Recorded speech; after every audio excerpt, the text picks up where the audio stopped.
there, this is Casey and I welcome you to Physics Gyan Mukesh Nayak channel. Plant water relation chapter number 6 HSC biology के लिए board के लिए हम लोग पढ़ रहे हैं बच्चों, ठीक है, 12th बोर्ड HSC के लिए। अब इस चैप्टर में हम लोग देखेंगे कि प्लांट एंड वाटर, क्या प्लांट एंड वाटर ये रिश्ता क्या कहलाता है, ठीक है, प्लांट और वाटर के बीच में क्या रिलेशनशिप है, यही हम लोग देखने वाले हैं कि वाई वाटर के बिना प्लांट नहीं रह सकते। ठीक है, तो इस चैप्टर में हम लोग यही चीज मोस्ट डेफिनेटली देखेंगे।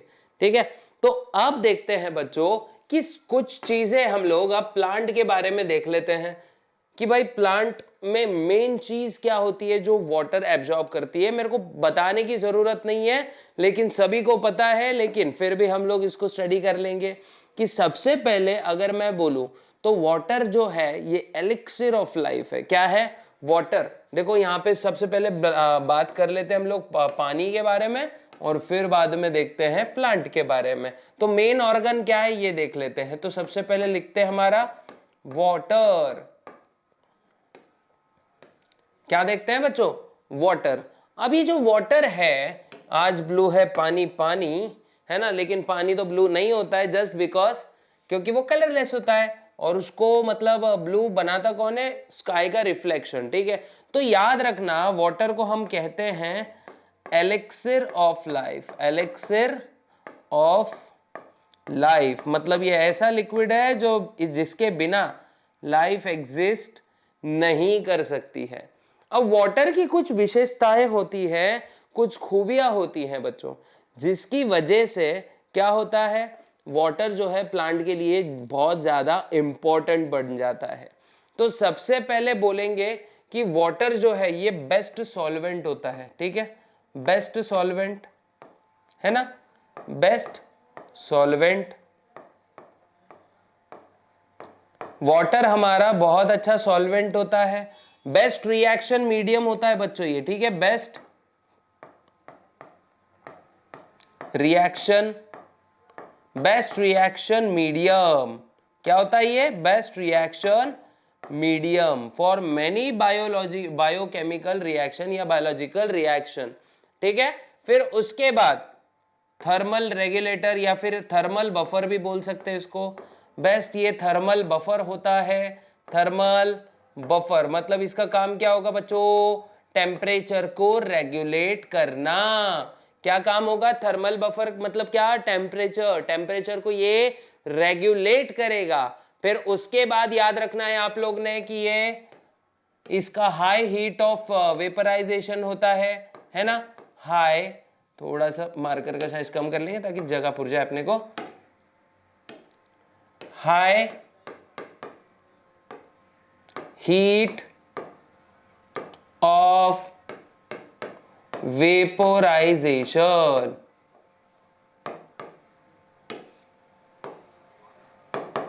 High heat of vaporization. Okay, फिर हाई स्पेसिफिक हीट,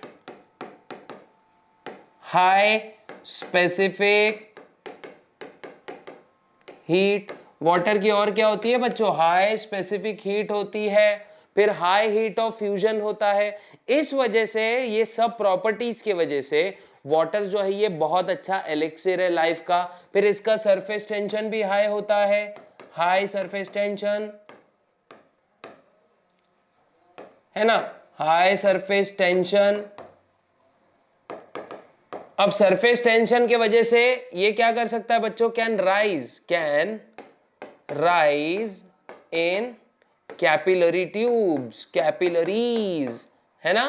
किस में राइज कर सकता है बच्चों? ये राइज कर सकता है कैपिलरीज में। इसीलिए वाटर इज अ गुड, क्या बोलेंगे हम लोग? Water is most best medium for that for require for plant. Simple क्या बोलेंगे?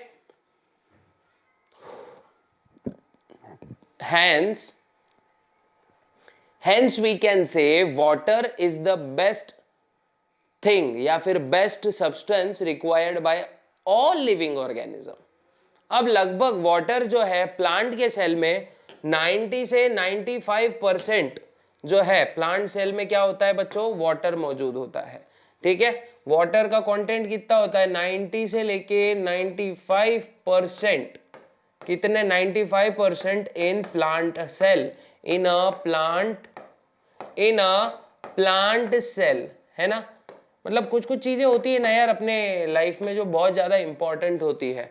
वैसे ही पानी जो है, मतलब अगर साइंटिफिक बात देखी जाए तो पानी हमारे लिए बहुत ज्यादा जरूरी है बच्चों। ठीक है, इससे यही पता चलता है। अब बात आती है हमारे पानी की अवेलेबिलिटी की।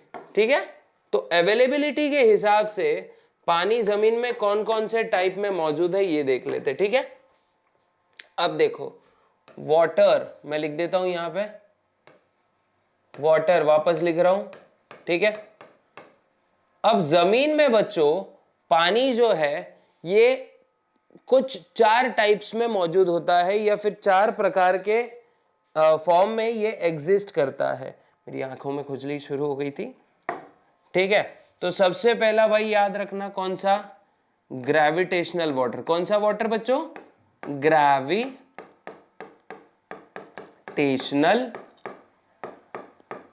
वाटर, है ना। पहला क्या है, ग्रेविटेशनल वाटर। दूसरा, पहला है ग्रेविटेशनल वाटर, दूसरा होता है हाइग्रोस्कोपिक वाटर। कौन सा बच्चों,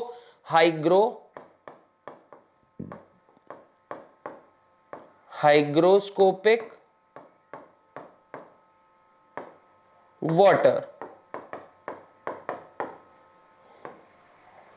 हाइग्रोस्कोपिक वाटर भी क्या होता है ये जल्दी बताऊंगा मैं। ठीक है, फिर होता है नेक्स्ट कंबाइंड वाटर। कौन सा, कंबाइंड वाटर।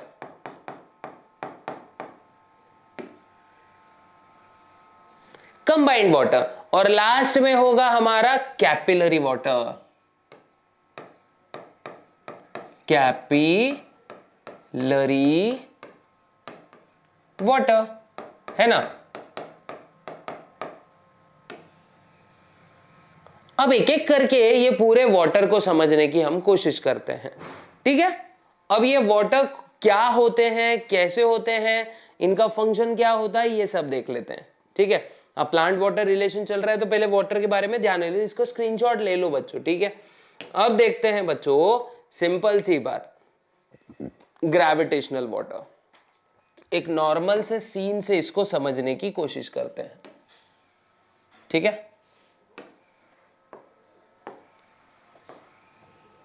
अब मान लो ये एक सीन में ड्रॉ कर रहा हूं यहां पे। ठीक है, ये ग्राउंड है। क्या है बच्चों, ये है ग्राउंड। ओके, ये मान लो ऐसे पत्थर वगैरह रखे हैं यहां पे। ठीक है, अब यहां ये बादल है पूरे, और बादल से बरस रही है बरसात। ठीक है, अब ये बरसात जब जमीन पे गिरती है बच्चों, मैं ब्लू कलर से बता रहा हूं। अब मान लो ये जो ड्रॉप ऑफ वाटर है, ठीक है, ओके, ये है ड्रॉप ऑफ वाटर। अब ये वाटर जमीन में जाएगा, और ये जमीन में नीचे नीचे जाएगा with the help of gravity, और ये परकोलेट हो जाएगा ग्राउंड वाटर टेबल में। ठीक है, तो ऐसे ही टाइप के वाटर को हम कहते हैं ग्रेविटेशनल वाटर। मतलब ये ऐसा वाटर होता है जो ग्रेविटी के इन्फ्लुएंस में जमीन में अंदर तक मुड़ जाता है पूरा, और सीधा जमीन के एकदम डेप्थ में चला जाता है। ऐसे टाइप के वाटर को हम कहेंगे ग्रेविटेशनल वाटर। कैसा वाटर बोलेंगे, ग्रेविटेशनल वाटर इसको कहेंगे। तो इसका डेफिनेशन लिख लेते हैं बच्चा, ग्रेविटेशनल वाटर, है ना। Gravitational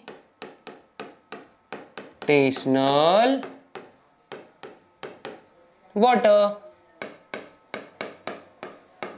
Okay, so what is gravitational water? The water which percolates in the ground in the form of कौन सा, due to the influence of gravitational force। कौन सा बच्चों, ग्रेविटेशनल फोर्स के वजह से जो पानी जमीन में परकोलेट हो जा रहा है या मुर जा रहा है टोटल, इसी को हम बोलेंगे ग्रेविटेशनल वाटर। सिंपल देखो लिख कर दे देते हैं, the water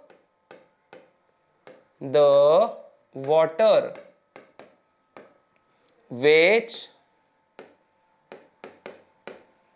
percolates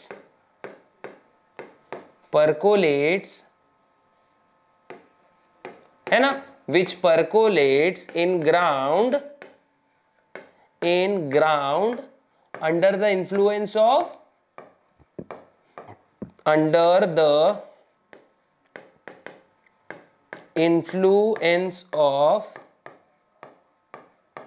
gravitational force.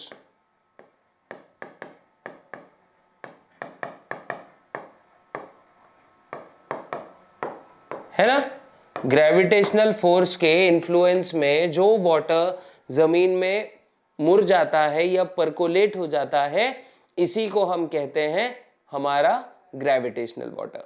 ठीक है, याद रखना। अब दूसरे सीन में देखो बच्चों, हम लोग बनाने की कोशिश करेंगे, एक और सीन बनाने वाले हैं। तो ये वाटर होगा हमारा हाइग्रोस्कोपिक वाटर। कौन सा वाटर होगा बच्चों? Hygroscopic water. ठीक है, मान लेते हैं ये वापस से हमने जमीन बना दी। ओके, ये जमीन है। अब इसके ऊपर ब्लू कलर से मैं बता रहा हूं ये पानी है। एक्चुअली पानी का कलर ब्लू नहीं रहता है बच्चों। ठीक है, ये पानी है। अब ये अंदर में एब्जॉर्ब हो रहा है। देखो H2O लिख देता हूं मैं यहाँ पे। अब ये अंदर को एब्जॉर्ब हो रहा है। अंदर ये ब्राउन कलर से मैं क्या कर रहा हूं बच्चों? फाइन रेत के कंकर बता देता हूं। रेत बोलो या फाइन क्ले पार्टिकल्स है। क्या है? क्ले पार्टिकल्स है। अब इसको थोड़ा सा जूम करके देखेंगे ना, तो ये हमारा क्ले पार्टिकल है, एक बड़ा सा क्ले पार्टिकल। ठीक है, ये हमारा क्ले पार्टिकल है। अब ये जो वाटर आया, ये एब्जॉर्ब कौन करेगा? ये हमारा क्ले पार्टिकल एब्जॉर्ब कर लेगा। देखो यहाँ पे बता देंगे। और क्ले पार्टिकल के अंदर क्या हो जाएगा? ये वाटर ऐसे स्टोर हो जाएगा। हाइग्रोस्कोपिक नेचर मतलब क्या होता है? जब भी किसी सब्सटेंस को वाटर के प्रति बहुत ज्यादा अफिनिटी है, मतलब वो तुरंत उस सब्सटेंस को मतलब वाटर को एब्जॉर्ब कर लेगा वो सब्सटेंस, इसी को हाइग्रोस्कोपिक नेचर बोलते हैं। अब यहां पे क्या होता है पता है क्या? फाइन सॉइल के जो पार्टिकल्स है, ये वाटर को एब्जॉर्ब करके होल्ड कर लेते हैं। ठीक है, और इसी वाटर को जो फाइन सॉइल पार्टिकल या फाइन क्ले के अंदर एब्जॉर्ब्ड फॉर्म में है, होल्ड फॉर्म में है, इसी को हम कहेंगे हाइग्रोस्कोपिक वाटर। क्या कहेंगे? Hygroscopic water. इसी को क्या कहेंगे बच्चे? Hygroscopic water. अच्छे से याद रखना है बस। देखो अभी लिखते हैं हाइग्रोस्कोपिक वाटर के बारे में। Hygroscopic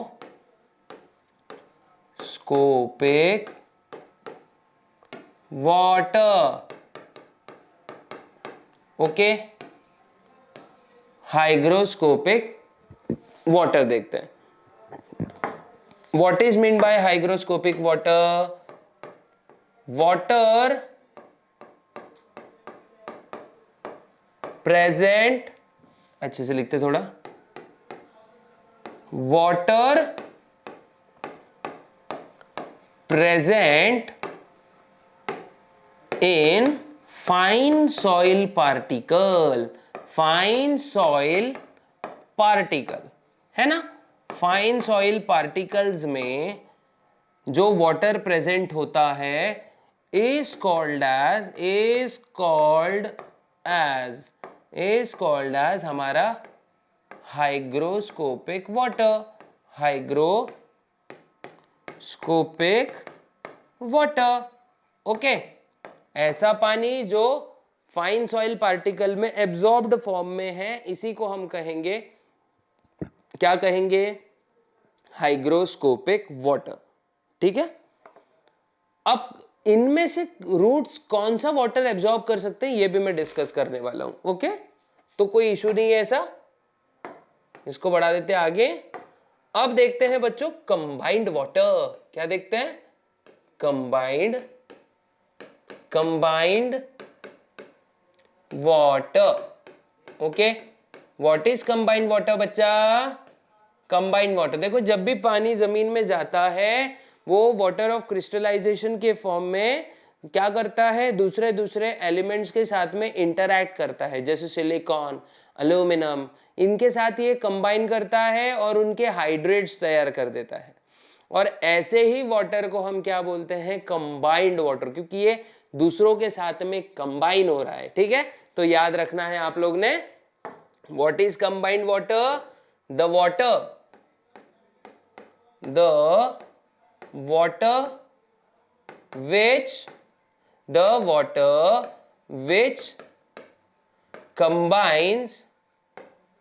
which combines with elements like, देखो यहां लिख देता हूं मैं, सिलेबस के अकॉर्डिंग ही लिख रहा हूं, एलिमेंट्स लाइक सिलिकॉन, एल्यूमिनियम, अलू लिख देते हैं सिर्फ, ठीक है, silicon and aluminium, and form hydrates, क्या कर रहा है ये, हाइड्रेट्स बना रहा है। क्या बना रहा है बच्चों? हाइड्रेट्स। ठीक है, hydrates is called as combined water. ठीक है, ये आप लोग ने अच्छे से याद रखना है, इसी को हम कंबाइंड वाटर कहते हैं। बहुत अच्छे से ध्यान रखो बच्चों। ठीक है, लास्ट वाला होगा बच्चों कैपिलरी वाटर। ठीक है, कैपिलरी वाटर। अब जमीन में क्या होते हैं बच्चों? थिन ट्यूब्स होते हैं। कैपिलरी मतलब क्या होता है? थिन ट्यूब्स, जैसे एकदम पतली पतली ट्यूब्स या स्पेसेस होती है जमीन के नीचे। अगर आप लोग जमीन को ठीक से देखो तो ये जमीन पोरस होती है। पोरस होने की वजह से क्या होता है, पानी एकदम प्रॉपर कैपिलरी के जरिए नीचे जाता रहता है और वहां पे कैपिलरी ट्यूब्स में स्टोर्ड रहता है। ठीक है, अब रूट्स भी कहीं ना कहीं वही रीजन में एग्जिस्ट करते हैं, और जब ये कैपिलरी वाटर हमारे रूट्स के साथ में इंटरैक्ट करता है या कांटेक्ट में आता है तो यही कैपिलरी वाटर एब्जॉर्ब होता है रूट्स में। अपन ने जो तीनों टाइप के वाटर्स देखे, ये रूट्स एब्जॉर्ब नहीं कर सकते हैं, ये याद रखना है, ये रूट्स एब्जॉर्ब नहीं कर सकते हैं, रूट सिर्फ कैपिलरी वाटर को एब्जॉर्ब कर सकते हैं। ठीक है, ये अच्छे से याद रखना है बच्चों। ठीक है, तो हमारा जो सॉइल है, ठीक है, सॉइल कंटेन्स थिन कैपिलरीज। ठीक है, थिन छोटी छोटी कैपिलरीज होती है हमारे सॉइल में। ठीक है, capillaries and water present in these capillaries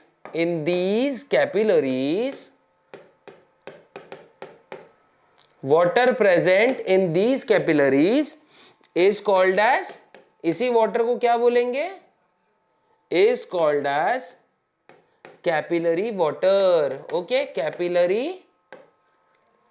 water. ठीक है, फटाक से इसकी स्क्रीनशॉट्स निकालो बच्चों, बहुत अच्छे अच्छी चीजें हैं, स्क्रीनशॉट निकालो फटाक से। ठीक है, अब बढ़ते हैं आगे। हमारा जो वाटर है हमारा प्लांट में कौन से पार्ट में एब्जॉर्ब करता है, सभी को पता है, roots are the main organs for absorption of for absorption of water. Plant possess roots which are specialized structure for absorption of water. ठीक है, ये अच्छे से आप लोग ने याद रखना है। लेकिन एक और चीज भी याद रखनी है कि टिपिकल रूट की एनाटॉमी क्या होती है। ठीक है, टिपिकल रूट का स्ट्रक्चर, एक्सटर्नल मॉर्फोलॉजी क्या होती है, ये हम लोग देखते हैं। मान लेते हैं ये हमारा प्लांट का क्या है, ऊपर का स्टेम है। ओके, उसके आजू बाजू एक आधा पत्थर रखा है, मान लेते हैं। ठीक है,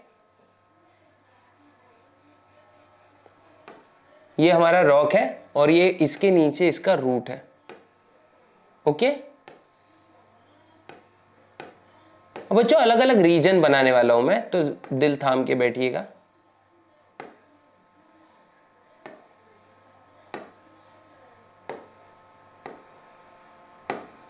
अब ये जो मैं हेयर लाइक स्ट्रक्चर बना रहा हूं ना, ये है रीजन ऑफ रूट हेयर्स। क्या है बच्चों? Reason of root hairs.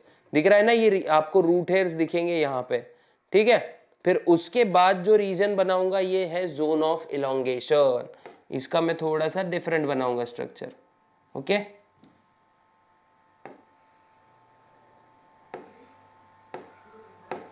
ये जो बता रहा हूं मैं, ये जोन ऑफ इलोंगेशन है, और ये है हमारा मेरिस्टेमेटिक रीजन जो कि जमीन के नीचे तक जाएगा। मतलब यही वो पार्ट होगा जो जमीन के नीचे जगह बनाएगा, ठीक है। ये एक टिपिकल रूट का स्ट्रक्चर ऐसे दिखता है। तो सबसे पहले ऊपर बताएंगे अपन लोग मैचुरेशन जोन। रेड कलर से मैं बता रहा हूं, देखो लेबलिंग करेंगे इसकी। तो देखो ये कौन सा जोन है बच्चों? ये है मैचुरेशन जोन। कौन सा? मैचुरेशन जोन, है ना। ये है जोन ऑफ वाटर एब्जॉर्प्शन, या फिर मैं बोलूं root hair zone. Root hair zone, okay. ये जो है ये जोन ऑफ इलोंगेशन है, जोन ऑफ इलोंगेशन, है ना। ये है जोन ऑफ इलोंगेशन। फिर उसके बाद में है मेरिस्टेमेटिक रीजन। दिख रहा होगा शायद, ये ग्रोथ जहां से होती है, ये है मेरिस्टेमेटिक रीजन। Meristematic reason. और ये है हमारी रूट कैप। इसका बहुत अहम रोल होता है बच्चों। अगर रूट कैप टूट गई ना, तो रूट जमीन में जा नहीं सकेगा, ज्यादा डीप तक जा नहीं सकेगा।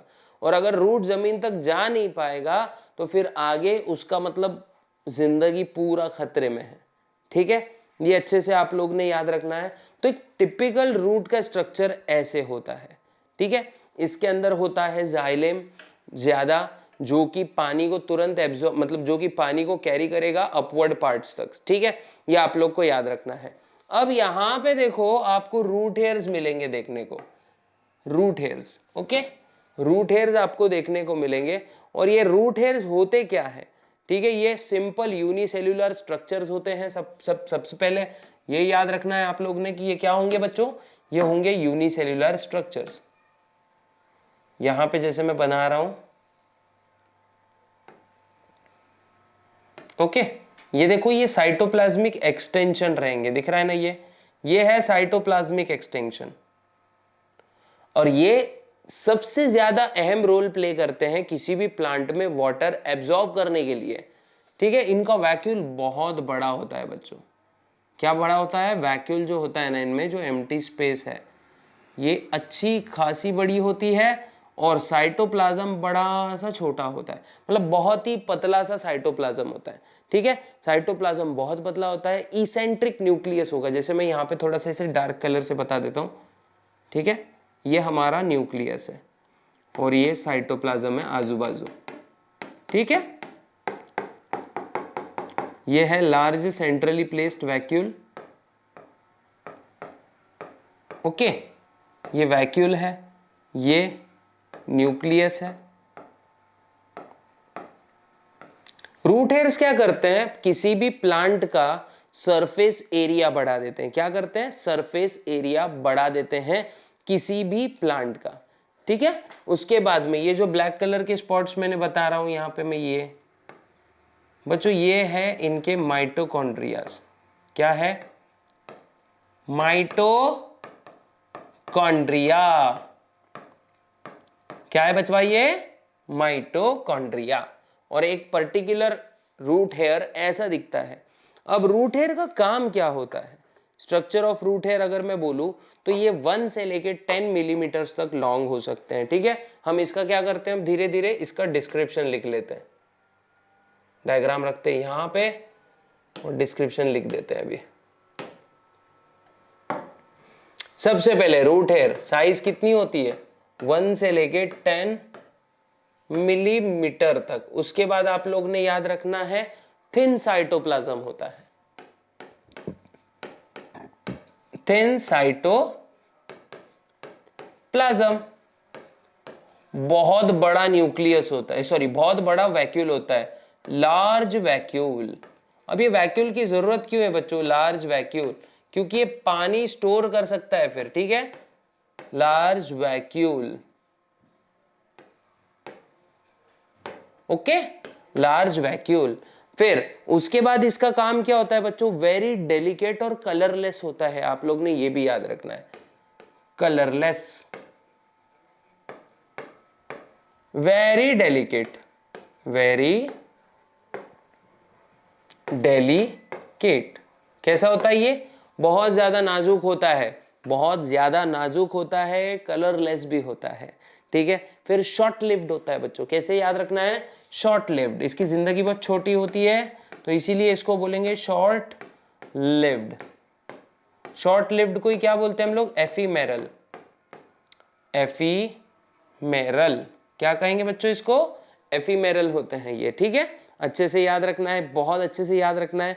उसके बाद में इनके पास भी डबल सेल वॉल जो है ना, इनके सेल वॉल की डबल मेम्ब्रेन होती है, मतलब सेल वॉल जो है ये डबल लेयर से बना होगा, ठीक है, सेल वॉल ये डबल लेयर से बना होगा, cell wall is made up of double layer, या फिर सिंपल लिखते हैं अपन double layered cell wall, double layered cell wall, क्या होती है बच्चों, डबल लेयर्ड सेल वॉल। उसके बाद में डबल लेयर्ड सेल वॉल होती है आउटर वॉल जो है, देखो दोनों वॉल अलग अलग हिसाब से बनी रहेगी, आउटर बनी रहेगी पेक्टिन से और इनर वाली बनी रहेगी सेल्यूलोज से, ठीक है, आउटर वॉल किससे बनी है, पेक्टिन, ओके, और इनर ये बनी है सेल्यूलोज से, किससे, सेल्यूलोज, ओके। अब ये जो सेल वॉल है ना बच्चों, ये होती है फ्रीली परमिएबल, कैसी होती है, फ्रीली परमिएबल, मतलब कोई भी चीज सेल वॉल में आराम से इंटर कर सकती है। अब सेल वॉल के पीछे होती है प्लाज्मा मेम्ब्रेन, प्लाज्मा मेम्ब्रेन होती है सेलेक्टिवली परमिएबल, ठीक है, तो कोई भी चीज अगर सेल वॉल से अंदर आ भी गई तो प्लाज्मा मेम्ब्रेन उसको ब्लॉक करके रख देगी, ठीक है, और यही होता है पूरा का पूरा रूट हेयर का स्ट्रक्चर। अगर आपको अच्छा लगा है आज का लेक्चर तो कृपया क्या करना है, लाइक शेयर सब्सक्राइब कर देना है चैनल को। मिलते हैं नेक्स्ट वीडियो में, तब तक के लिए गुड बाय, गुड लक, जय हिंद।